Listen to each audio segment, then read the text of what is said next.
Au sommaire de cette édition, plus de 300 experts du domaine de la sécurité informatique sont à Abidjan. 2 jours durant et à l'occasion de la 3e édition du Cyber Africa Forum, ils vont échanger sur les solutions susceptibles de protéger des intrusions virtuelles. Les formateurs de l'Institut de sécurité maritime interrégionale ISMI sont en renforcement de capacité. Ce stage fournira à ces formateurs des notions pédagogiques pour une meilleure transmission de savoir aux agents opérationnels du contrôle et de l'action de l'État en mer. La 13e édition de la Semaine africaine de vaccination a été ouverte dans la commune d'Abobo en Côte d'Ivoire. Ce programme vaccinal veut prendre en charge les enfants n'ayant pas été vaccinés dans la période 2020-2022. Et puis, afin de contribuer à la mise en place du programme de vaccination du centre de santé urbain de Bayota et d'accueillir un maximum de mères et d'enfants, la Fondation Bank of Africa Côte d'Ivoire a offert un préau vaccinal.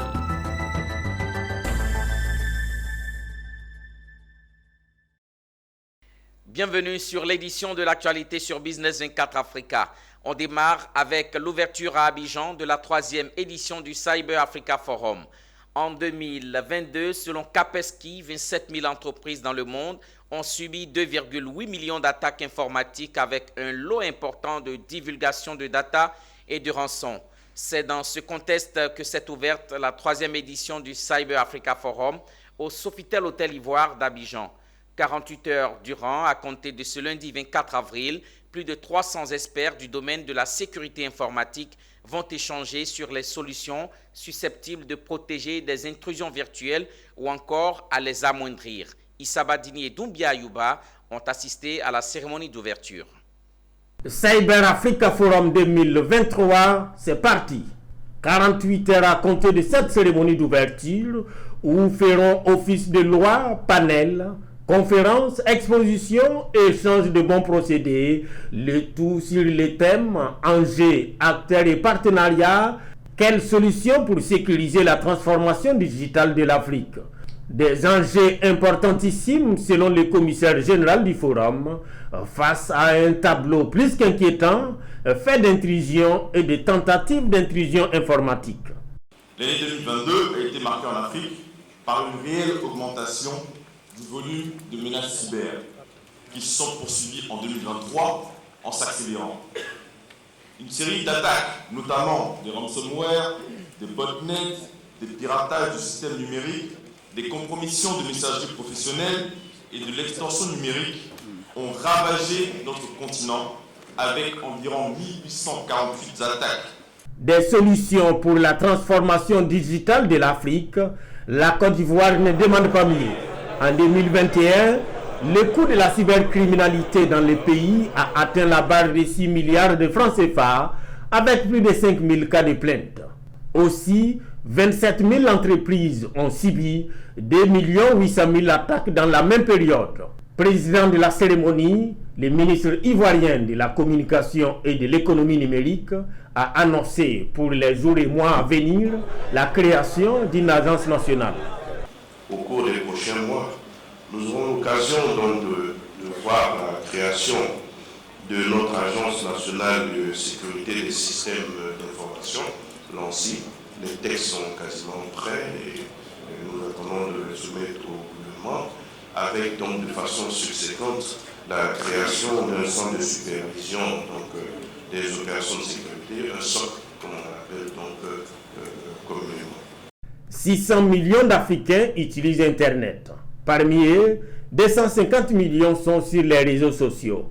Des millions d'hommes et de femmes qui ne sont guère épargnés par les attaques de tous genres et de tous ordres, d'où les précautions à prendre. Plus les services digitaux arrivent aux populations, plus on démultiplie les acteurs, plus on va démultiplier aussi les attaques. La cyberattaque peut toucher tout le monde déjà, d'accord? Et on parle parfois de cyberattaque lorsque ça attaque une banque, etc. Mais en fait, parfois, à notre échelle personnelle, votre téléphone, votre PC portable peut être attaqué. Pour l'édition 2023, ce sont 1200 participants venant de 50 pays qui vont arpenter les couloirs du forum, contre 1000 il y a un an. Je vous l'annonçais en titre, dans le cadre des activités de l'Institut de sécurité maritime interrégionale ISMI, Un renforcement de capacité des formateurs, des agents en charge des missions, des contrôles et l'action de l'État en mer a démarré ce lundi 24 avril 2023. L'objectif de ce stage est de fournir à ces formateurs un ensemble de connaissances et de méthodes pédagogiques pour une meilleure transmission de savoir aux agents. Ange Assemian et Richard Akeke. C'est une session de formation particulière à l'endroit de 20 officiers de police ayant déjà suivi des formations à l'ISMI en matière d'exercice de pouvoir de police en mer et provenant de plusieurs administrations, dont les affaires maritimes. Chiffré à hauteur de 65 000 €, l'appui du gouvernement hellénique en faveur de la formation des formateurs constitue le moyen de fournir aux apprenants un ensemble de méthodes et pratiques d'enseignement sur les questions de sécurité en mer. Pratiquement plus de 7 ans de fonctionnement et c'est la première fois que nous réunissons, on peut dire, les meilleurs auditeurs, les meilleurs participants de l'ensemble des formations que nous avons développées pour leur donner une formation pédagogique. Si la Côte d'Ivoire, selon le directeur de l'ISMI, n'a enregistré aucun incident sur son littoral jusqu'à ce jour, il n'en demeure pas moins la nécessité de renforcer les capacités de ses agents en mer à travers cette rencontre. Une séance qui cadre avec les projets importants retenus au cours de la deuxième session ordinaire du comité stratégique de l'Institut de sécurité maritime interrégionale. Vous savez que la formation continue est très importante pour toutes les administrations.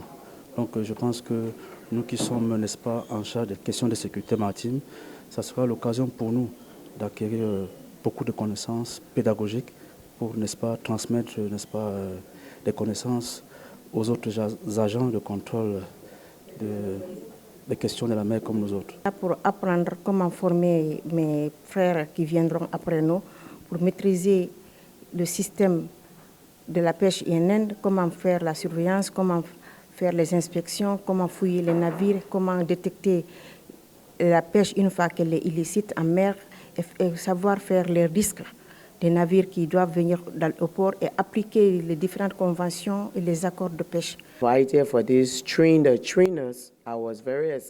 J'ai été invitée pour cette formation afin d'avoir des informations capitales que je vais rapporter à mon institution parce que c'est quelque chose de normal pour moi.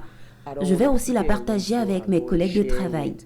La session du stage de formation des formateurs des agents en charge des missions de contrôle en mer se tiendra sur 4 jours au sein de l'Académie régionale des sciences et techniques de la mer. Une parenthèse santé à présent. En Côte d'Ivoire, la 13e édition de la semaine africaine de vaccination s'est ouverte à la place Nyando dans le district sanitaire d'Abobo-Est. La cérémonie a été présidée par le directeur de cabinet du ministère en charge de la santé. L'objectif est de prendre en compte les enfants n'ayant pas été vaccinés dans la période 2020-2022. C'était également le lieu d'introduire la deuxième dose du vaccin polio dans le programme élargi de vaccination. Plus de détails avec Zénab Dosso et Tima Traoré. C'est le grand rattrapage pour la vaccination de routine en Côte d'Ivoire. Point de départ, le quartier d'Aboboté dans le district sanitaire d'Abobo-Est. Un rattrapage qui permettra de protéger plusieurs vies contre les maladies évitables par la vaccination, notamment celles des enfants de 0 à 23 mois, les filles de 9 ans, les femmes enceintes. Il s'agit de prendre en charge les personnes n'ayant pas été vaccinées dans la période 2020-2022 où la COVID-19 battait son plein. C'est pour cette cause que les directeurs régionaux, directeurs départementaux, tous les acteurs du système sanitaire et partenaires se sont réunis à l'occasion de la Semaine africaine de vaccination, célébrée en Côte d'Ivoire par le ministère comme partout en Afrique. Si nous voulons réduire le taux de mortalité infantile, nous devons donc encourager chacun et chacune à faire vacciner les enfants. Je vous prie de mettre le ministère en difficulté en venant en grand nombre dans les centres de santé pour réclamer le vaccin de vos enfants parce que c'est leur droit. Les acteurs ne se sont pas arrêtés là. C'était aussi l'occasion pour eux de procéder à l'introduction de la deuxième dose du vaccin polio dans le programme élargi de vaccination de routine pour éradiquer tous les poliovirus sauvages ou dérivés de souches vaccinales. Et c'est pour ça que c'est important que les mamans présentent les enfants pour que les enfants puissent avoir le vaccin polio injectable. Donc à long terme, les quelques gouttes que nous mettons dans la bouche des enfants, nous allons arrêter pour passer de façon définitive au vaccin polio injectable qui ne provoque aucune paralysie chez les enfants. Il faut souligner que la pandémie à Covid-19 a bouleversé tout le système de santé dans le monde entier, entraînant la baisse de couverture maladie telles que la polio en 2020, des épidémies de rougeole en 2021 et 2022 en Côte d'Ivoire. C'est là que prend tout son sens cette sonnette d'alarme du programme élargi de vaccination piloté par la Direction de coordination.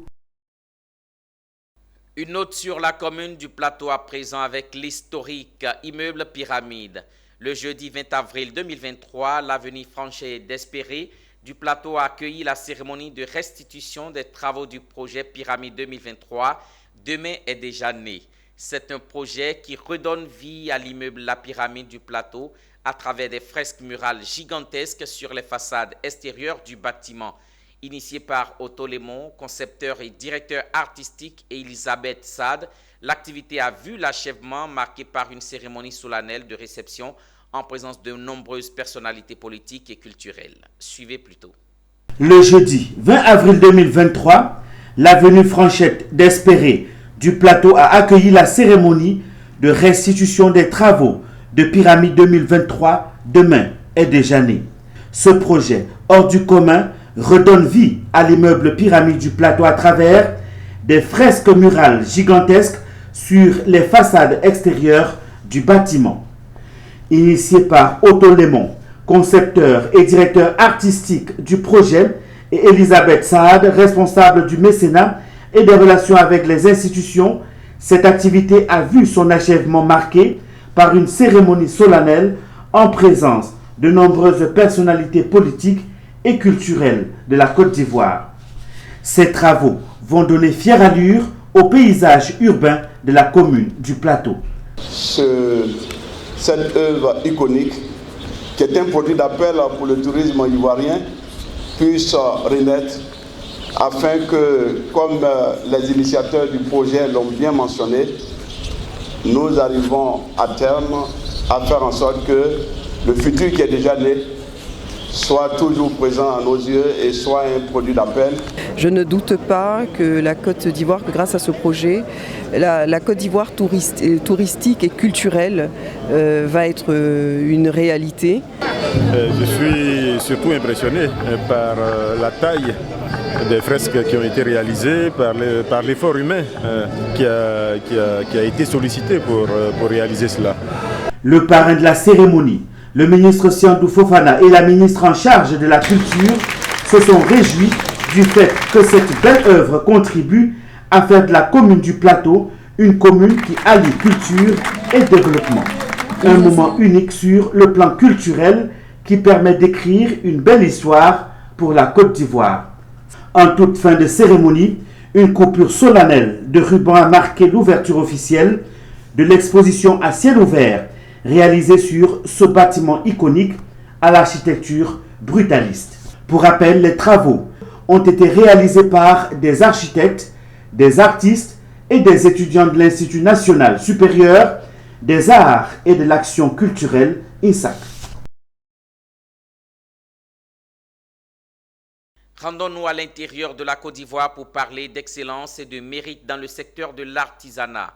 Nous sommes à Bondoukou. La Fondation Timité Mori et l'ONG Carbone, le Carrefour du Bonheur, en collaboration avec la Chambre régionale des métiers du Gontogo, ont décidé de célébrer les meilleurs artisans de l'année 2022 et de rendre un hommage aux pionniers du secteur de l'artisanat dans le Gontogo. Anissé Kouadio était témoin pour Business 24 Africa. Mairie de Bondoukou, nous sommes au cœur de la grande nuit dénommée Anibara, honorer les meilleurs artisans de l'année de Bondoukou. Initiative de la Fondation Intimité Mori et de l'ONG Le Carrefour du Bonheur, en collaboration avec la Chambre régionale des métiers. Le prix Anibara, qui est une reconnaissance de la valeur des artisans de Bondoukou. Création d'emplois, de valorisation des produits locaux, de création de richesses, et partant de contribution à la lutte contre la pauvreté. Chers artisans, La reconnaissance du mérite est un impératif de la gestion et elle inclut les réflexes de bonne attitude et la conscience professionnelle. Je vous exhorte à être sérieux dans votre travail. C'est au total les 10 meilleures catégories de corps de métier dans le secteur de l'artisanat distingué, notamment la restauration, la tapisserie, la peinture bâtiment, la ferronnerie, la mécanique moto, le froid et climatisation, la menuiserie, la couture, la coiffure et l'électricité bâtiment. Très ému, j'ai reçu ce trophée. Ce prix, c'est un grand pas pour moi. Ce prix représente beaucoup pour moi parce que je suis tellement contente. Ce prix me permettra de faire plus que ça. Travailler encore et encore, de mettre en valeur mon travail. Hormis cette distinction des 10 meilleurs acteurs dans les différentes catégories de métiers primés, c'est également les pionniers de l'artisanat en Bondoukou qui ont été également honorés publiquement par les autorités afin de leur rendre hommage pour tous les services rendus à la région du Gontogo. Pour l'initiateur de cette première édition de la Nuit de l'excellence des artisans de Bondoukou, dénommé Anibara Timité Mori, cet événement est consacré à la promotion de l'excellence et entend valoriser les produits locaux de l'artisanat, de promouvoir la création des richesses et de lutter contre la pauvreté en donnant de la visibilité aux bénéficiaires ainsi qu'au secteur de l'artisanat dans le Gontogo. À Gagnoa, la fondation Bank of Africa Côte d'Ivoire a offert un préau vaccinal au centre de santé urbain de Bayota. Ce préau vaccinal permettra de mettre en place le programme de vaccination du centre et d'accueillir un maximum de mères et d'enfants. La fondation Bank of Africa Côte d'Ivoire s'engage désormais à contribuer au renforcement des capacités des centres de santé. Elle veut contribuer à offrir des soins de qualité aux populations. C'est pourquoi elle a offert au centre de santé urbain de Bayota du matériel médical pour améliorer son plateau technique. Nous recevons aujourd'hui donc ce bâtiment qui est un don offert par bâtiment vaccinal, offert par la BOA, Fondation BOA Côte d'Ivoire, qui répond aux attentes très fortes de la population, la réhabilitation de l'hôpital et son équipement. C'est un sentiment de joie.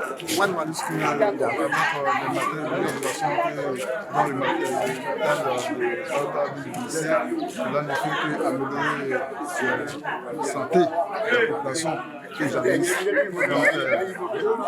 Et remercier en même temps de la fondation BOA. Notons que la fondation BOA a réalisé la construction et la réhabilitation de plus d'une centaine d'infrastructures éducatives et sanitaires en Côte d'Ivoire pour un montant global de 2 milliards de francs CFA. Le groupement Afrique Urba, CI, EIE et Aurore d'urbanisme continuent de sillonner le pays pour les lancements des plans d'urbanisme directeurs des chefs-lieux de département. Après Assuefri et Tanda, le groupement a mis le cap sur la localité de Konfao et Agniblekro pour le lancement des plans d'urbanisme directeurs de ces deux départements. Anissé Kouadio était à l'étape Agniblekro dans le royaume du Djoablin. Son compte rendu. La ville d'Agniblekro, capitale du Djoablin, veut également être aux normes des plans d'urbanisme directeurs au cœur de ce lancement du PUD voulu par le gouvernement ivoirien et exécuté au niveau du département d'Agniblekro par le cabinet d'études d'urbanisme et d'environnement EUE. Permettre à la population de se développer dans un environnement sain, permettre à la population d'être heureux là où ils sont, permettre à la population d'être satisfait de la ville parce qu'ils ont tout.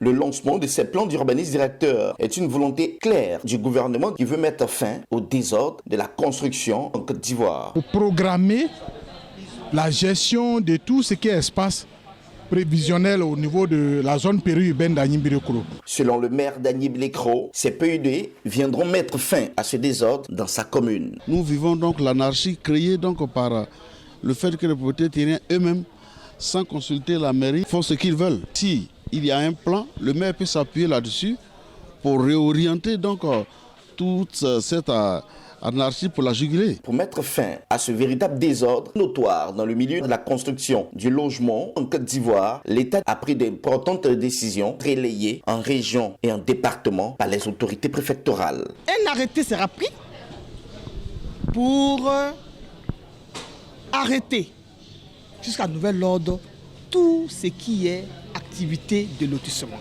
Un comité de veille sera mis en place pour surveiller ceux qui ne vont pas respecter c'est des décisions prises par la préfecture. L'élaboration des PUD de ces agglomérations permettra de disposer de documents de planification pour un meilleur contrôle de leur urbanisation. Ces PUD viendront affiner les orientations d'aménagement définies à l'échelle de la ville. Après Agnibilekro, ces experts urbanistes agréés mettront le cap sur les localités de Niablé dans l'Indénié, d'Akoupé dans la Mé et de Mbato dans le Morono.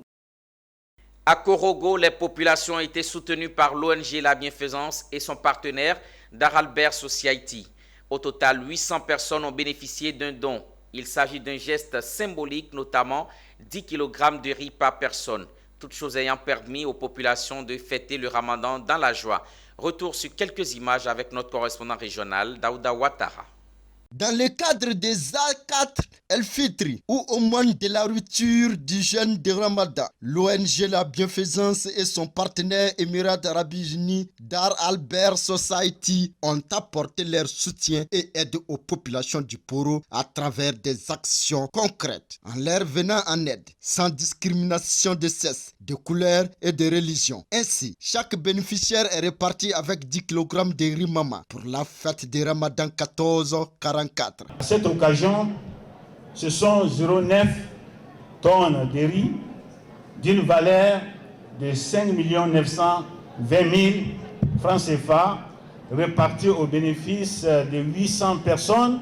Nous tendons maintenant vers la fin du mois et voilà encore que l'ONG nous réunit pour permettre à nos populations de bien terminer le mois. Fort, vous savez que quand on parle de solidarité, on parle des actions qui parlent plus que les paroles. Notons que Zakat Fitri ou encore aumône de la rupture du jeûne de Ramadan est une obligation pour tout musulman et doit être versée chaque année à la fin du mois de Ramadan aux personnes démunies.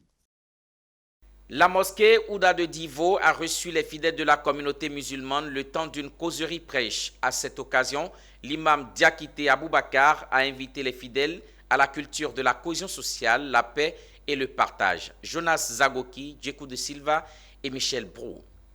Ils se sont levés tôt, aux environs de 6 heures. À cette heure matinale, les rues étaient déjà bondées de fidèles musulmans. Tous ont convergé vers la mosquée Ouda, lieu de rencontre de toutes les communautés musulmanes des quartiers Dialogue 1, 2 et 3. C'est en ces lieux que l'imam Dr Diakité Aboubakar et l'imam Mohamed Diakité, tout en officiant, ont prôné la cohésion sociale, la paix et le partage. Les musulmans ont prié aujourd'hui beaucoup pour le pays, la santé du pays et l'entente et la cohésion sociale. Et prier aussi le chef de l'État et son gouvernement pour tout ce qu'ils nous amènent aujourd'hui dedans, comme la paix, nous apporte toujours la paix, la stabilité et la prospérité de toute la nation. Ils ont également enseigné aux fidèles de la communauté musulmane le vivre ensemble, quel que soit le bord politique de chacun.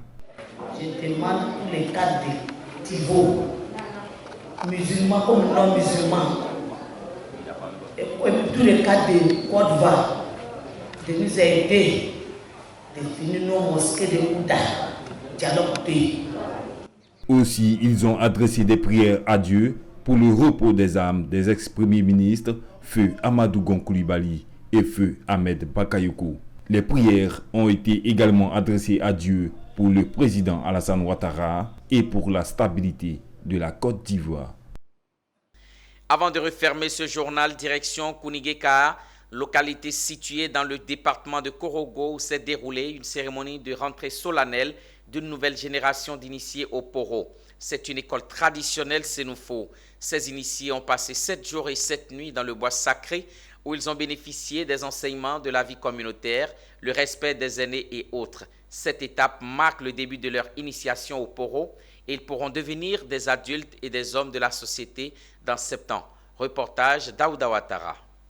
Kounigueka, village situé dans le nord de la Côte d'Ivoire, département de Korogo. Ici se tient la cérémonie de la rentrée solennelle d'une nouvelle génération dans le bois sacré, d'où le début de l'initiation au Poro de 110 jeunes, une première dans l'histoire de ce bois sacré depuis sa création. Ils viennent de passer 7 jours et 7 nuits dans le bois sacré sans être en contact avec quelqu'un. Après cette étape, ils passeront 7 ans dans le bois sacré, en d'autres termes, école Senfo, afin d'apprendre la vie en société, la maîtrise de soi, le respect des aînés et d'autrui et les bonnes manières de la société. Ils ont été officiellement présentés ce jeudi 20 avril 2023 aux parents, amis, proches, fiancés et connaissances. Durant ces 7 ans, ils auront la lourde tâche de faire toutes les missions. Oui, c'est une fête. Par exemple, tu envoies quelqu'un quelque part, il fait 7 jours quelque part, tu ne le vois plus. Le jour qu'il va arriver chez toi, tu es content. Tu es content de le voir. Donc, les mamans, c'est leurs enfants qui sont dedans. Elles ont fait 7 jours et ils n'ont pas vu leurs enfants. Pendant les 7 jours, tu fais les 7 jours dedans, ta maman ne te voit plus. Avec les 7 nuits? Oui, les 7 nuits, les 7 jours, ta maman ne te voit plus. Même si tu es garçon, tu n'es pas initié, tu ne vas pas les voir. Après aujourd'hui, ils vont continuer pendant 7 ans. Donc après 7 jours et 7 nuits? Voilà, ils continuent jusqu'à 7 ans. Et pendant 7 ans, s'il y a un décès qui est initié, c'est eux qui vont l'envoyer au cimetière. Bon, s'il y a funérailles au village, s'il y a des funérailles au village, c'est eux qui vont continuer les funérailles aussi. C'est l'école qui est là. L'école d'ici? Oui, c'est l'école d'ici, il faut qu'il y ait. Ceux qui sont quittés au bois sacré là, quand ils voient un vieux là, parce que vraiment, il ne sera pas comme avant quoi. Voilà. Quand il voit avec bagaille tout ça là, il va courir pour aller prendre le bagaille parce qu'il sait ce qu'il a vu là-bas. Il connaît Valère, Antoine, il connaît Valère le vieux. Ceux qui sont passés, ils connaissent Valère. Parce que tu es un chef de village. Mais tu ne veux pas faire bois sacré là. Pour venir faire celle de village là, vraiment c'est pas facile. Hein.